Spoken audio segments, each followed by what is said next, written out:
Assalamualaikum warahmatullahi wabarakatuh.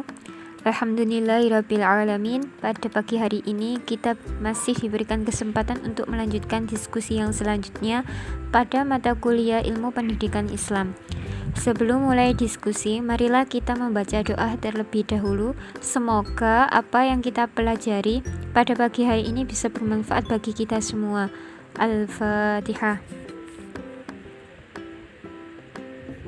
Baik, yang selanjutnya saya akan memperkenalkan kelompok kami yang beranggotakan 1. Muhammad Wildan Fariski, kedua Muhammad Fahmi Ilyun, ketiga Andika Tanjar Trimulyo, keempat Diana Nazifah, kelima Rifda Dwi Latifah, dan yang terakhir saya sendiri Siti Lailatus Suzima. Baiklah, langsung saja di sini kelompok saya akan mempresentasikan pendidikan yang berjudul Prinsip-Prinsip Dasar Pendidikan Islam. Apa sih pengertian prinsip dan pendidikan Islam itu? Prinsip berasal dari kata prinsipal yang bermakna asal. Dasar prinsip sebagai dasar pandangan dan keyakinan seperti berpendirian, mempunyai dasar atau prinsip yang kuat. Adapun dasar dapat diartikan asas, pokok atau pangkal, sesuatu pendapat, aturan, dan sebagainya. Jadi, maksud prinsip di sini mengarah kepada pandangan, keyakinan, pegangan, dan pendirian. Adapun dasar dapat diartikan pokok, sumber, asas, atau pangkal sesuatu pendapat, ajaran, atau aturan. Jadi, yang dimaksud dasar di sini bermakna pokok, asas, atau pangkal suatu pemikiran selanjutnya. Dengan demikian, dapat dipahami bahwa prinsip bermakna pandangan, pegangan, keyakinan, dan pendirian. Yang selanjutnya akan diteruskan kepada teman saya. Selanjutnya yaitu pendidikan Islam. Pendidikan Islam ialah bimbingan yang dilakukan oleh seseorang pendidik kepada peserta didik dalam masa pertumbuhan agar ia memiliki kepribadian muslim. Secara sederhana, pendidikan Islam adalah pendidikan yang berwarna atau bernuansa Islam. Dengan demikian, nilai-nilai ajaran Islam itu sangat mewarnai dan mendasari seluruh proses pendidikan.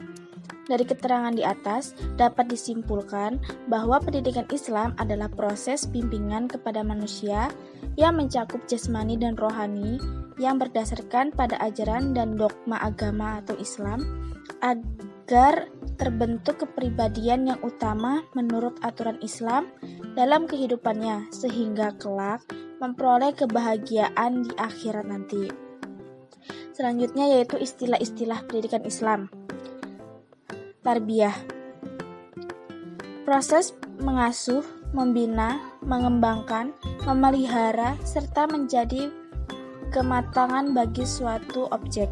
Ta'dib, pendidikan yang lebih mengarah pada proses pembelajaran dan mengasuh. Penggunaan istilah ta'dib lebih proporsional ketimbang istilah tarbiyah untuk menyebut istilah pendidikan Islam. Yang ketiga, taklim, proses yang terus-menerus diusahakan manusia untuk melakukan pembinaan pengetahuan. Yang terakhir, ariyadoh, pendidikan yang digunakan dan dikembangkan oleh Imam Al-Ghazali untuk menyebut istilah pelatihan terhadap pribadi individu. Prinsip-prinsip dasar pendidikan Islam. Prinsip dasar pendidikan Islam bermakna pandangan yang mendasar terhadap suatu yang menjadi sumber pokok sehingga menjadi konsep, nilai, dan asas bangunan pendidikan Islam. Maksud dasar pendidikan ialah pandangan yang mendasari seluruh aktivitas pendidikan baik dalam rangka penyusunan teori, perencanaan maupun pelaksanaan pendidikan. Karena kita berbicara pendidikan Islam, maka pandangan hidup yang mendasari seluruh kegiatan pendidikan ialah pandangan hidup Islami atau pandangan hidup Muslim yang pada hakikatnya merupakan nilai-nilai luhur yang bersifat transenden, universal, dan eternal. Dengan nilai itulah kedudukan pendidikan Islam baik secara normatif maupun konsepsional berbeda dengan ilmu pendidikan lainnya. Prinsip dasar pendidikan Islam. Prinsip-prinsip dasar pendidikan Islam adalah aspek-aspek fundamental yang menggambarkan dasar dan tujuan pendidikan Islam, sehingga ia membedakannya dengan pendidikan non-Islam. Prinsip-prinsip dasar pendidikan Islam itu meliputi Yang pertama, pendidikan Islam adalah sebagian dari proses rubiah Tuhan. 2. Pendidikan Islam berusaha membentuk manusia seutuhnya. 3. Pendidikan Islam selalu berkaitan dengan agama. 4. Pendidikan Islam merupakan pendidikan terbuka. Karakteristik dan prinsip inilah yang membedakan sekaligus mencerminkan eksistensi pendidikan Islam di tengah-tengah pendidikan lainnya. Pendidikan Islam mempunyai ikatan langsung dengan nilai-nilai dan ajaran Islam yang mengatur seluruh aspek kehidupan manusia. Di sini saya akan melanjutkan penjelasan dari teman-teman saya, yakni mengenai fungsi dan karakteristik pendidikan Islam. Pendidikan Islam mempunyai peran dan fungsi ganda. Yang pertama, peran dan fungsinya sebagai instrumen penyiapan generasi bangsa yang berkualitas. Kedua, berfungsi sebagai instrumen transfer nilai. Fungsi pertama menyiratkan bahwa pendidikan memiliki peran artikulasi dalam membekali seseorang atau sekelompok orang dengan pengetahuan dan keterampilan yang dibutuhkan, yang berfungsi sebagai alat untuk menjalani hidup yang penuh dengan dinamika, kompetensi, dan perubahan. Fungsi kedua menyiratkan peran dan fungsi pendidikan sebagai instrumen transformasi nilai-nilai luhur dari satu generasi ke generasi berikutnya.